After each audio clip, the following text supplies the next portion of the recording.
I'm Zim, and you're listening to the Helpful Photographer Podcast in collaboration with New York City Photo Safari. To register for a safari, please visit newyorkcityphotosafari.com. What is HDR, and when should you think about using it? HDR stands for High Dynamic Range. The fact of the matter is that our eyes and our brains can see and process a far greater range of tones from lights to darks than any conventional film or digital sensor. In other words, we can see far more detail in the really dark areas and the really bright areas than our cameras can in any one image. This is most evident in clouds. Have you ever taken a landscape photo and the nice puffy clouds with all those great details end up just being a giant block of white? This is due to a lack of dynamic range. One of the best ways to overcome this problem is to bracket your shot. Bracketing means that you will shoot multiple exposures for any single image. In other words, for any image where you want to increase your dynamic range, you would take an over and an underexposure in addition to the middle exposure. By doing this, your overexposures would help bring out the details in the dark areas, while the underexposures would bring out the details in the light areas. And then in the post-process, you take all of these frames and combine them for one perfect shot. The key is that your camera is not capable of processing this much information in a single shot. That's why you have to combine it in your computer in your post-processing. Normally, we think of a bracket as a total of 3 exposures, separated only by one stop. In other words, you would have a middle or a normal exposure, and then in addition to that, you would have an exposure that is exposed at one stop brighter and another one that is one stop darker. Although this is pretty common practice, it doesn't mean that you have to adhere to this. Nothing says that you can't shoot 5 frames or 7 frames or that you have to do a one-stop spread. You could do a 2-stop spread and do a +2 exposure and a -2 exposure.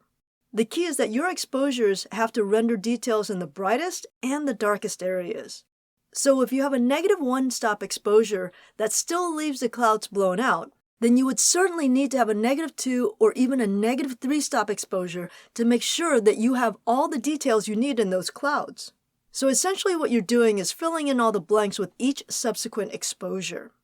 This is how you determine how many exposures you need and how wide your spread is.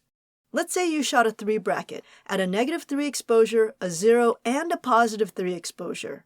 You did this because it was the only way to get all the details in the clouds. The problem with this is that it's such a large spread that a lot of the details in between probably didn't get captured. So when you combine the images in post-process, it may still not give you all the details that you want. So again, think of each exposure as filling in the blanks. Many of you will notice that there's an HDR function in your smartphone. The fact of the matter is it's doing exactly the same thing. When you press the button, the phone will take multiple pictures at different exposures and combine them automatically for you. This brings us back to the post-process. In the old days, you would have had to shoot on a tripod because you needed to make sure that every single image was exactly the same. Because in post-process, you had to stack those images together and made sure that everything lined up exactly the same, which made it nearly impossible if you were hand-holding your camera. But now, through the hard work of software engineers, our post-processing software will stack the images for us and make sure that everything is aligned perfectly with the click of a button. And it's even smart enough to scrub out that kid that ran through one of your frames.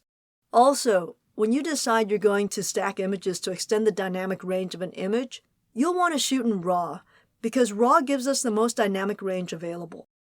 You'll also want to stack it in RAW and post-process it in RAW as well.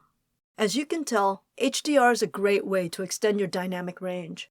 But before you go crazy with the HDR and spend too much time trying to get all those great details out of every single part of your image, do consider your final output. In other words, are you just going to display your images on the internet where everybody has to view your images via a screen?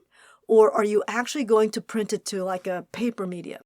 You should know that most printing processes have a much shorter dynamic range than your computer monitor. So if you're working really, really hard to get all those great details in the dark areas of an image and then print it to canvas, you'll notice that those black areas, it's still nothing more than a block of black with no detail. So do take your final output into consideration before you put too much time into getting all those details in your shot. That's it for today. I hope that was helpful. Until next time, keep on shooting.